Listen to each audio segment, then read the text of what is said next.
ದಾವಣಗೆರೆ ಬೆಣ್ಣೆ ಸವೆಯುವ ನಗರಿ, ಬಟ್ಟೆ ಗಿರಣಿಗಳ ಮಾಂಚೆಸ್ಟರ್, ಇದುವೇ ದಾವಣಗೆರೆ.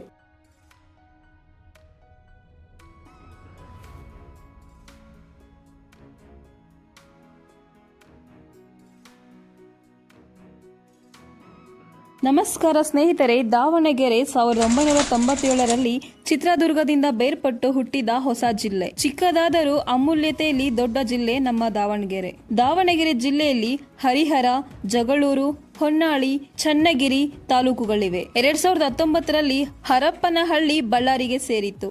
ಏಷ್ಯಾದ ದೊಡ್ಡ ಕೆರೆ ಶಾಂತಿಸಾಗರ ಇಲ್ಲೇ ಇದೆ. ಹೊನ್ನಾವಳಿ ತಾಲೂಕಿನ ತುಂಗಭದ್ರಾ ನದಿ ಈ ಭೂಮಿಗೆ ಹಸಿರು ತುಂಬುತ್ತದೆ. ಹರಿಹರೇಶ್ವರ ದೇವಾಲಯ ಹೊಯ್ಸಳ ಶೈಲಿಯ ಆಕರ್ಷಕ ಕಲೆಯ ಉದಾಹರಣೆ. ಉಚ್ಚಂಗಿದುರ್ಗ ಕೋಟೆ ಇತಿಹಾಸದ ಸಾಕ್ಷಿ. ರಂಗಯ್ಯನ ದುರ್ಗದಲ್ಲಿ ಅಪರೂಪದ 4 ಕೊಂಬಿನ ಅಂಟೆಲೋ ಪ್ರಾಣಿ ಪಕ್ಷಿಗಳ ಸಂರಕ್ಷಣೆ ಇದೆ.